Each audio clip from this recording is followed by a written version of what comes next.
pessoal, meu nome é Maiwi e hoje vou iniciar uma das partes mais bonitas da química, né, que é a química orgânica, tá? Então nessa aula eu vou dar uma introdução, falar um pouquinho sobre a história, falar um pouquinho da diferença entre os compostos orgânicos e os inorgânicos, né? Sobre os elementos que mais aparecem na química orgânica e também algumas características desses compostos orgânicos, tá bom? Então vamos lá. Vou contar aqui uma historinha pra vocês, né? Então, era uma vez este cientista aqui, este amiguinho. Então, Torbern Bergman, tá bom? Esse cara, ele foi lá em 1777 o primeiro que realmente falou, não, pera lá, tem uma diferença, né, entre química inorgânica e o estudo orgânico. Então, ele foi o primeiro a fazer essa distinção mesmo. Então, ele separou. Tem os produtos que vêm de origem mineral, que são os inorgânicos, e os que vêm de origem biológica são os orgânicos, tá? Só que quem acabou, né, ganhando crédito, né, mérito, foi este cara aqui, Johannes J. Berzelius, tá? Porque ele, em 1808, realmente falou, não, para isso que nós estudamos, eu vou dar o nome de química orgânica. Então, ele foi o primeiro a, de fato, utilizar este termo, química orgânica, que ia estudar aí, então, esses compostos vindos, né, de origem animal, vegetal, então urina, sangue, açúcares, ceras, etc, etc, etc, né? E aí ele viu e falou o seguinte, não, esses compostos, eles são complexos, tá? Então tem uma certa complexidade. Então homem nenhum consegue produzir esses compostos dentro de vidraria, dentro de um laboratório. Isso só pode vir dos seres vivos. Porque os seres vivos, eles têm como se fosse uma força, tá? Uma força misteriosa que ele chamou na época de força vital, tá? Então aí vem a teoria da força vital, que somente os organismos vivos conseguem produzir os compostos orgânicos porque eles têm essa força vital, tá? Então olha só a ideia, né?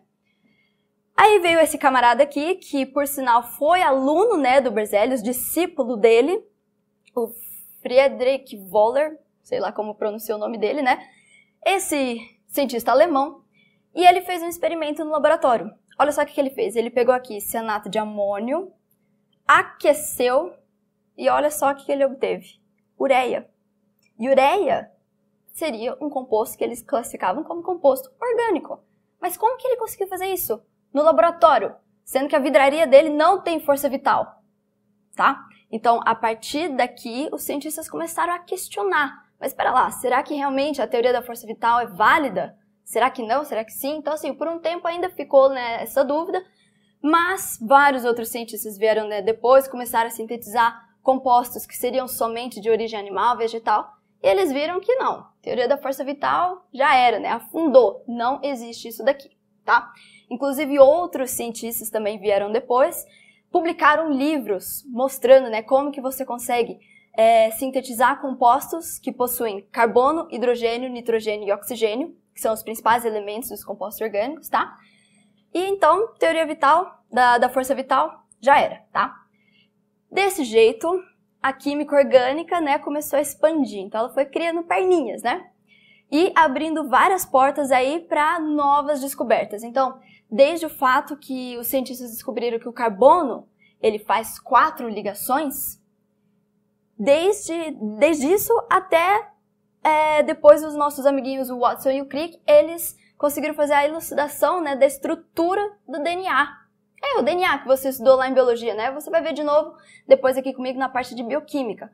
Então, agora a gente conhece essa estrutura, sabe como que é a molécula do DNA, justamente por todo esse tempo que a química orgânica veio caminhando e trazendo mais conhecimento pra gente, tá? Então, vamos ver mais um pouquinho a respeito dessa tão linda química orgânica.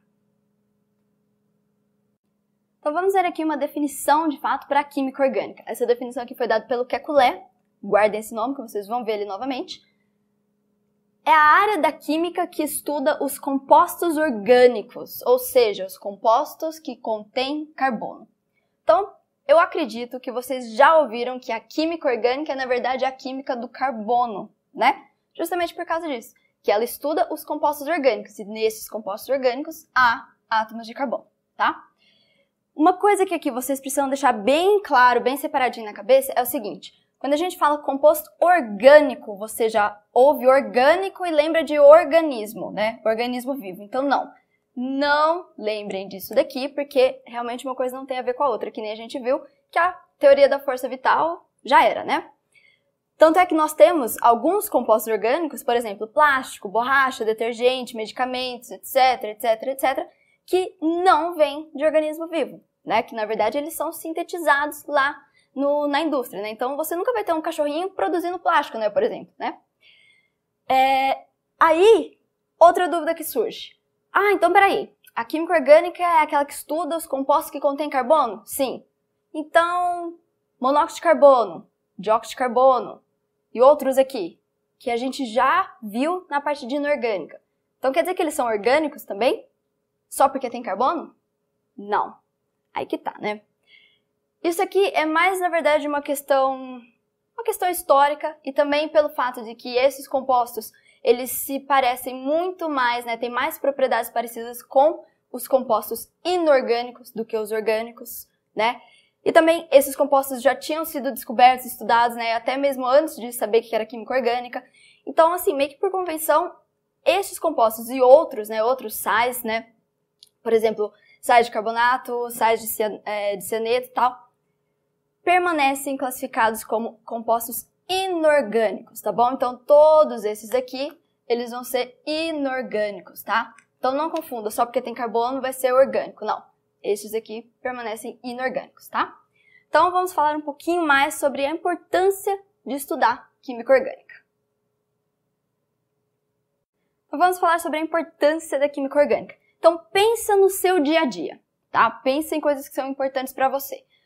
Então, por exemplo, combustíveis fósseis, né? Energia não renovável. Então, se você pensar petróleo, gás natural, são compostos, né? Tem compostos que vêm da química orgânica, então compostos orgânicos. Os polímeros, ou seja, borracha, plástico, fibra têxtil, tá? Então, isso daqui também vem da química orgânica. Corantes, tintas, vernizes, né? Que você usa então para pintar sua casinha lá, química orgânica. Na agricultura, por exemplo, quando a gente usa fertilizante, inseticida, vem da química orgânica. Limpeza, sabão, detergente, etc, etc, química orgânica. Toda em parte da indústria do papel de escrever, papel celulose, papel higiênico, enfim, química orgânica. Produtos alimentícios, então o que você come, né? Aquele hambúrguerzinho, batatinha, etc, química orgânica. Produtos farmacêuticos, então remedinho que você toma, o xarope, enfim, também química orgânica. Tem toda a parte relacionada também à bioquímica. O que é a bioquímica? Ela vai estudar macromoléculas, né? E as reações que acontecem, por exemplo, no nosso organismo, tá? Essas moléculas, a gente precisa saber sobre química orgânica para estudar isso, tá? Então, a química orgânica está presente em tudo, tá? Tudo na sua vida. Então, se você me falar assim, não gosto de química orgânica, não quero estudar isso, é a mesma coisa que você falar, não gosto de mim, tá? Porque você é química orgânica também, tá? Pensa no seu corpo. Todas as moléculazinhas que tem, bom, com exceção da água, alguns outros, é tudo composto orgânico, tá bom? Então, espero que eu tenha convencido você que química orgânica é uma das partes mais importantes, né, da química que a gente realmente precisa estudar muito isso daqui, tá? Então, vamos falar mais sobre os elementos que fazem parte dos compostos orgânicos. Então, vamos falar sobre os elementos que mais aparecem nos compostos orgânicos, tá? De longe, são esses aqui. Carbono, obviamente, hidrogênio, oxigênio e nitrogênio. O que mais aparece? Pode aparecer alguns dos halogênios, então cloro, bromo, pode aparecer enxofre, fósforo, tá? Até alguns metais, mas em quantidade bem pequenininha, né? Esses aqui realmente são os principais. Então vamos focar nossa atenção nesses caras aqui. Vamos lembrar como que eles fazem ligação, tá? Então, se você parar e olhar, todos esses aqui são ametais, né? Se eles são ametais, eles vão acabar fazendo ligação covalente. Lembra disso, da aula do professor Otim? Então, olha só. O número atômico aqui do carbono é 6. Vamos fazer a distribuição eletrônica para ver quantas ligações ele vai fazer. Então, isso daqui seria 1s2, 2s2, 2p6. Tá ok?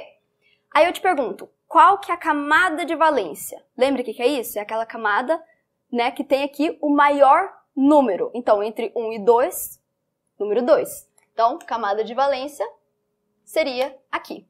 E aí a segunda pergunta, quantos elétrons você tem na camada de valência? A camada de valência, ela não vai ter esses dois subníveis também? Então, S e o P? Então, você tem que somar os elétrons que tem neles, tá? No S tem 2, no P não tem 6. Eu errei aqui, pessoal. No P tem 2. Então, se você soma 2 com 2, por fim, você vai ter, então, 4 elétrons na camada de valência. E por que isso é importante? Porque esse número de elétrons vai indicar quantas ligações o seu elemento vai ter que fazer. Lembra lá que todos os elementos, eles querem ser gás nobre? Por quê? Porque eles querem ter, no total, 8 elétrons, né, na camada de valência. Olha só o carboninho, coitado, ele só tem 4. Quer dizer que, de alguma outra maneira, ele precisa arrumar mais 4 para ele ficar com 8 e ficar feliz, não é? Então, o carbono tem 4 elétrons. Então, coloca os elétrons junto comigo, ó. 1, 2, 3, 4. O que isso significa? Que cada um desses elétrons aqui pode ter uma ligação covalente assim. Tá? Então, olha lá, o carbono faz 4 ligações, tá? Tem que ser só ligação simples do jeito que tá aqui? Não. Pode ter ligação dupla ou ligação tripla, não é mesmo?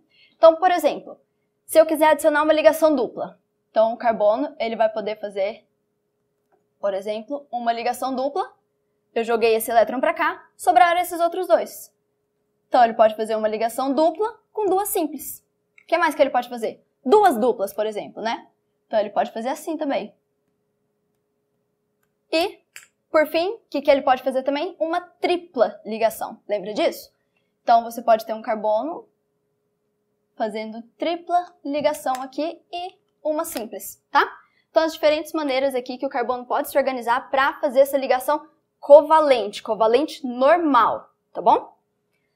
O hidrogênio, ele só tem um eletronzinho, né? Então, 1s1.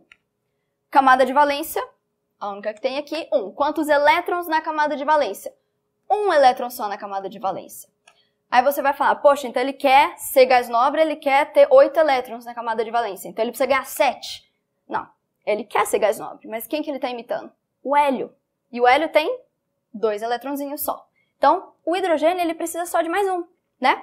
Então, aqui está o hidrogênio, com o eletronzinho dele, ele só precisa fazer mais uma ligação, tá? Então, você repara que o hidrogênio faz uma única ligação, obviamente tem que ser uma ligação simples, tá bom? Para o oxigênio, número atômico 8. Então, vamos lá. 1s2, 2s2, 2p, 4. Agora eu fiz a conta certa. Camada de valência está aqui. Quantos elétrons na camada de valência? Você vai ter 6 elétrons na camada de valência. E presta atenção aqui como a gente faz para colocar esses elétrons ao redor do átomo, tá? Então, você tem o oxigênio. 1, 2, 3, 4. Coloquei nos 4 lados. Só agora que eu vou começar a repetir. 5, 6. Por que isso daqui? Isso aqui é o seu parzinho de elétron, tá? Lembra? Par de elétron sozinho é o que vai fazer a ligação covalente normal. Par de elétron vai fazer a covalente dativa, tá? Então aqui, covalente normal, quantas ligações o oxigênio faz? 2, tá? Então pode vir na forma de 2 simples ou também pode vir na forma de uma dupla. Mantendo aqui os eletronzinhos, pares de elétron que não fazem covalente normal, tá bom? Para o nitrogênio. 1s2, 2s2, 2p3. Isso. Camada de valência está aqui. Então, você vê que você tem 2 mais 3, então 5 elétrons na camada de valência. Organizando da mesma maneira, nitrogênio, 1, 2, 3, 4, 5. Par de elétron está aqui. Então, o nitrogênio vai fazer, olha só, 3 ligações, tá? Pode vir na forma de 3 simples, pode vir também na forma de uma dupla e uma simples. O que mais? Pode vir na forma de uma tripla. Tá? Uma só tripla, sem mais nada. Certo? Então, isso aqui foi só para vocês relembrarem, né, como são as ligações de cada um desses elementos, porque é muito importante que vocês lembrem disso, tá? Carbono, sempre 4 ligações, hidrogênio, uma só, oxigênio, 2, nitrogênio, 3, tá bom? Se vocês olharem na tabela periódica, vocês conseguem fazer também para os halogênios, para o enxofre e para o fósforo, que eles também vão aparecer, tá bom? Vamos falar um pouquinho mais sobre as características, então, dos compostos orgânicos.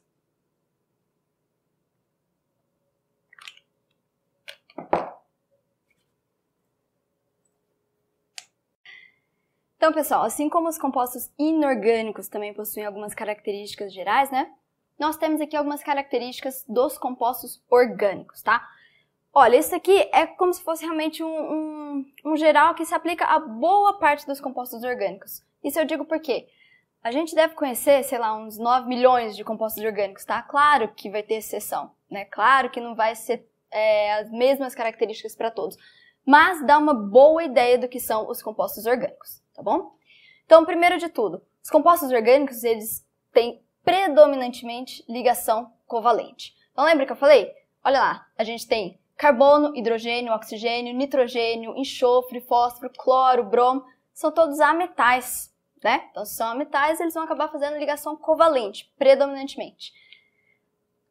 Boa parte desses compostos orgânicos, eles são apolares, tá? Porque se você parar e observar, por exemplo, essa molécula aqui, você vê que só tem ligação carbono-hidrogênio, carbono-carbono, tá? Entre ligação carbono-carbono, não tem, né, nenhuma variação de eletronegatividade. Entre carbono e hidrogênio, tá, até tem, mas é muito pouquinho, tá? Então, no geral, a gente considera que esse tipo de molécula que só tem carbono e hidrogênio é apolar, tá? Claro que tem alguns outros que, por exemplo, tem aqui, que nem nessa estrutura, tem um oxigênio. O oxigênio é muito eletronegativo, né? A gente já aprendeu isso. Então, ele vai acabar puxando, né, esses elétrons e vai criar um momento de dipolo aqui. Então, moléculas igual essa daqui que tem oxigênio e esse daqui que tem 2, então, são considerados polares, tá bom? Geralmente, o ponto de ebulição e ponto de fusão desses compostos orgânicos é menor do que o ponto de fusão e ponto de ebulição dos inorgânicos, tá bom? Isso, pensa aqui um pouquinho comigo. Eu não te falei que boa parte, né, desses compostos vai ser apolar? Então, se ele é apolar, ele vai ter, ele não vai ter, por exemplo, dipolo-dipolo, né? Ele não vai ter ligação de hidrogênio, né? Então, essas forças intermoleculares não vão atuar nas moléculas. Então, você vai ter ali força bem mais fraquinha, né? Então, por exemplo, dipolo induzido, né? Que são forças fracas, que dá para quebrar mais facilmente, então joga lá o ponto de fusão, o ponto de ebulição lá para baixo. Diferente dos inorgânicos, vamos supor, por exemplo, um sal, né? Que cria ali aqueles dipolos permanentes, né? Então, é bem diferente os pontos de fusão e ponto de ebulição, tá? Em relação à solubilidade, lembra como que é a regrinha? Então, os iguais se dissolvem. Então, apolar vai dissolver apolar e polar dissolve polar. Então, se você for parar para pensar, grande maioria desses compostos orgânicos que são apolares, eles vão dissolver em outros compostos orgânicos, que também vão ser apolares. Claro que isso não funciona quando você pensa, por exemplo, na molécula aqui do etanol. Isso aqui é a molécula do etanol, que a gente já falou tantas vezes que ela é miscível com água, né? Porque isso aqui é uma molécula polar. A água também é polar, tá? Mas, se você considerar uma molécula apolar igual essa aqui, ela não vai solubilizar em água. Porque a água polar, esse aqui é apolar, os diferentes não se misturam, tá? Geralmente, esses compostos orgânicos, eles têm baixa estabilidade ao calor, tá? Então, se você começar a aquecer ele ali, subir a temperatura, logo ele vai lá e se decompõe. Então, se você pensar, por exemplo, o açúcar, tá? Aumenta ali de maior que 400, 500 graus, ele já decompõe e vira outra substância. Já não é nem mais açúcar mais, tá?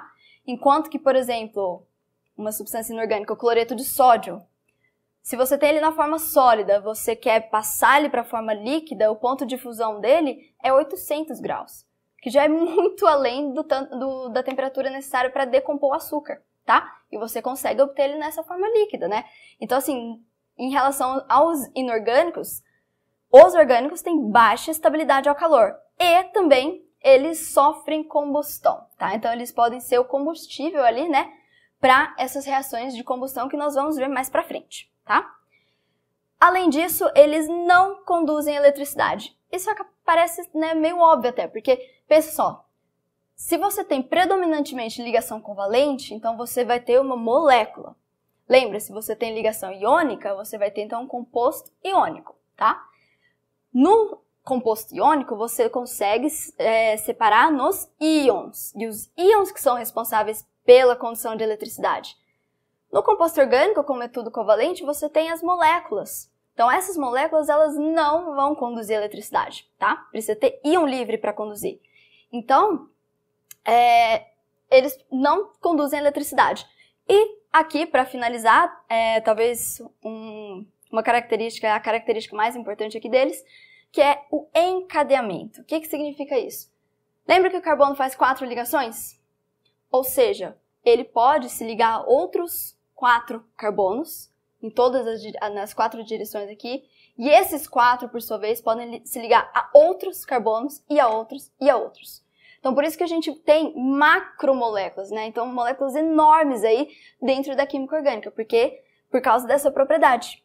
E também por isso que nós temos muitos compostos orgânicos. Então, o que eu falei, na casa dos 9 milhões por aí, em comparação a, sei lá, 1 milhão de composto inorgânico, tá? Então, encadeamento é uma propriedade muito importante desses compostos orgânicos, tá bom? Pessoal, é isso dessa aula de introdução. Espero que vocês tenham gostado. Vejo vocês na próxima. Tchau, tchau!